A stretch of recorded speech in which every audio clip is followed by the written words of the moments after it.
Hola chicos, ¿qué tal?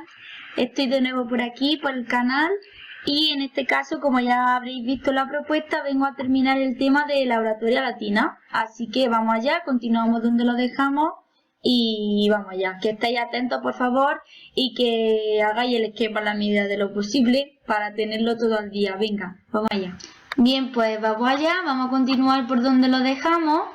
Hacemos primero un breve repasillo de lo que vimos. Recordáis, yo os lo recuerdo, que es muy importante que quien marca la persona que marca la oratoria en Roma es Cicerón, y a partir de él se va a dividir los periodos de la oratoria romana, ¿no? Él es el más importante, por eso dividíamos en oratoria antes de Cicerón, y destacábamos un poquito a Claudio el Ciego, que fue un gran orador. Hablábamos también de que la oratoria se consolida ya en el siglo II a.C. y que sobre todo tiene mucha importancia la gran influencia griega, porque recordad que Roma conquista Grecia, pero Grecia conquista Roma en el sentido literario de la palabra. Luego el ambiente oratorio, decíamos lo mismo, de aquí resaltábamos que era muy importante esas dos escuelas de oratoria que surgen, por un lado la asiática y por otro lado la ática. Recordad lo que es muy importante, insisto, que distingamos estas dos escuelas de oratoria en Roma. Y también hablamos un poquito de Hortensio, que era uno de los oradores más importantes y al que luego desbancará Cicerón. Y ya empezábamos con Cicerón.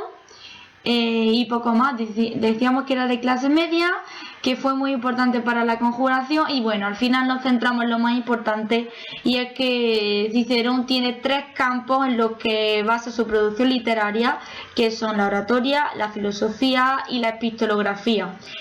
Dijimos que respecto a la epistolografía, que se refiere a las cartas que escribe Cicerón, no vamos a mencionar nada, solo que cultiva ese género, y luego ya hablamos de oratoria y de filosofía. Y si recordáis, estuvimos dividiendo la obra oratoria, donde estaban sus discursos, mencionamos lo más importante, y hoy veremos las obras que se corresponden con la retórica. Os recuerdo que respecto a los discursos, que había bastantes, dijimos que íbamos a aprendernos sí o sí muy bien las berrinas, que son los discursos que pronuncia contra Verres y que lo convierten, ya lo lanzan a la fama a Cicerón. También muy importante que nos aprendamos el de contra Catilina, al quien desbancó del Senado, y esto ya sí que convierte a Cicerón en el padre de la oratoria romana y de la patria.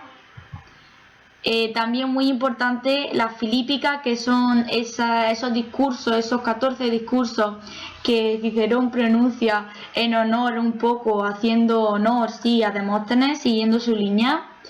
Y simplemente me parece que nos quedamos aquí, y dijimos que Cicerón intenta aunar siempre lo mejor de la escuela ática y lo mejor de la escuela asiática, y por eso es muy importante. Muy bien, excepto nos quedamos aquí, empezamos, y ahora vamos, repito, acabamos de pasar los discursos, vamos a hacer de nuevo.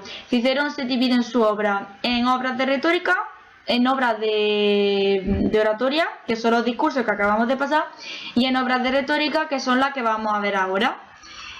Por eso, Cicerón, aparte de escribir esos discursos tan perfectos y tan brillantes que hace, también se dedica mucho a asentar las bases de la retórica. Por eso es una figura tan importante, porque Cicerón no solo se dedica a escribir discursos, sino que pone las bases, dice las normas, las directrices que hay que seguir para componer una buena retórica. Y si componemos una buena retórica, entonces podemos pronunciar un discurso perfecto.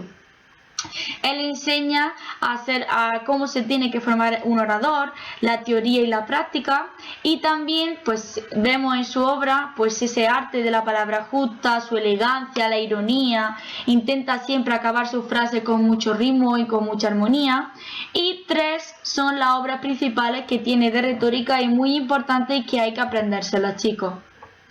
No sé por qué no lo saben. Ahora, bien, tenemos por un lado Brutus, que está dedicado, como su nombre indica, a Bruto, y en este caso Cicerón aquí lo que hace es un tratado de la elocuencia en Roma, desde sus orígenes, mencionando pues a Claudio el Ciego y a los demás oradores como Estrabón, como Catón, hace ese tratado desde sus orígenes hasta la época en la que él ahora mismo vive. Y esto va precedido, parece ser, al principio de un resumen, como de una especie de reseña o de resumen de cómo era la oratoria en Grecia. Luego tenemos el de Oratore, que es muy famoso, que este trata desde la formación del orador y de la técnica del discurso. Entonces aquí Cicerón lo que hace es que explica cómo tiene que ser un perfecto orador, qué cualidades tiene que tener. Pues menciona que tiene que ser humilde, que tiene que tener una vocación, que parece ser que ya tiene que nacer con esa disposición para saber cómo se debe hacer un discurso, y sobre todo, y lo más importante, que tiene que conocer la técnica del discurso a fondo. Ese en de Oratore. Luego tenemos Orator, y en el Orator lo que trata es igual de la formación del orador y de la técnica del discurso, pero fijaos que pongo que en este caso se centra mucho más en la elocutio. ¿Y qué es la elocutio? Pues es simplemente el arte de utilizar esas palabras para crear un discurso diferente, que se diferencie de los contrincantes o de los rivales que podría tener. Y en ese sentido, pues Cicerón destaca muchísimo porque en la elocutio de sus discursos es maravillosa. Sabe perfectamente cómo mezclar esas palabras, cómo crear armonía y crea una muy buena elocutio. Y lo que deja claro Cicerón en De Oratore y Orator, que son básicamente las mismas obras, como ya tenéis ahí las diferencias, es que la finalidad que tiene que tener un discurso tiene que ser la de instruir, la de agradar, la de conmover y la de convencer. Fijaos, esas 4 palabritas, instruir, agradar, conmover y convencer, hay que aprendérnoslas porque eso es lo que al final se basa toda la oratoria en Roma y son los pilares que implanta Cicerón. Si un discurso funciona, tiene que tener esas 4 cosas, si no, el discurso no va a funcionar. Seguimos. ¿Qué pasa después de Cicerón, cuando Cicerón muere? Pues fijaos, esto es muy importante y también ya lo mencionamos en el tema de la oratoria griega, y es muy importante que nos lo aprendamos muy bien, porque al final es lo que se basa la oratoria. Pues fijaos, cuando muere Cicerón, pocos años después llega al poder Augusto y por lo tanto ya sabéis que comienza la época imperial en Roma, y entonces esto claramente produce una finalización de la oratoria. ¿Por qué? ¿Por qué muere esta oratoria conocida como esa oratoria en la que los oradores se plantaban en el foro y hablaban y defendían sus discursos?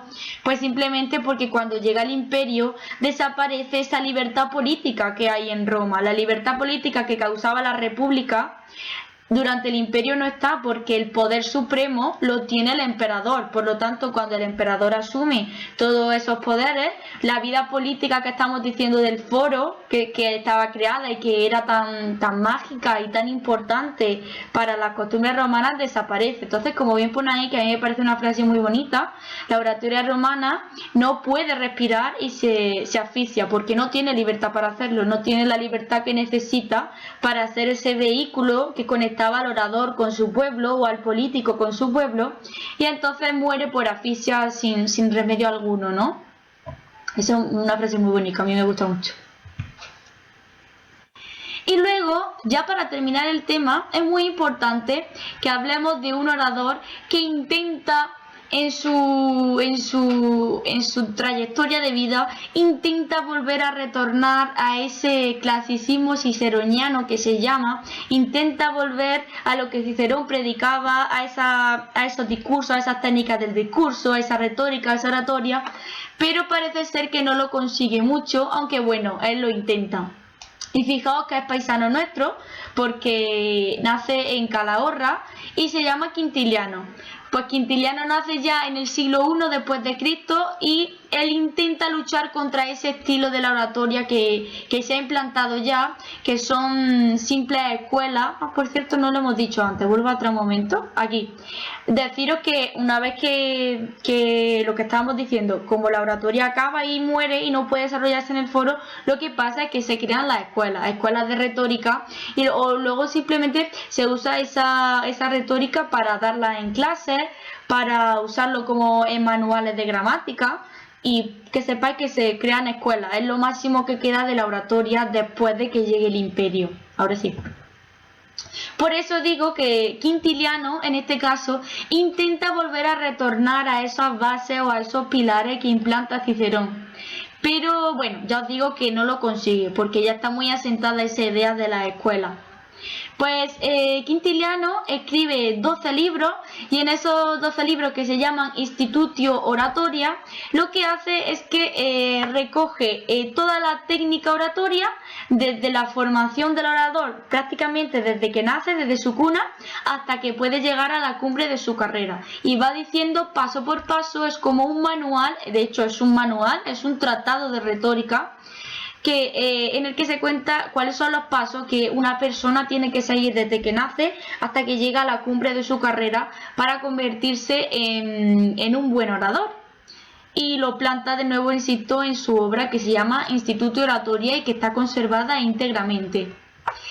Y bueno, por supuesto, si Quintiliano intenta volver a evocar a Cicerón, pues su teoría y sus métodos tienen como modelo a Cicerón, sin dudarlo.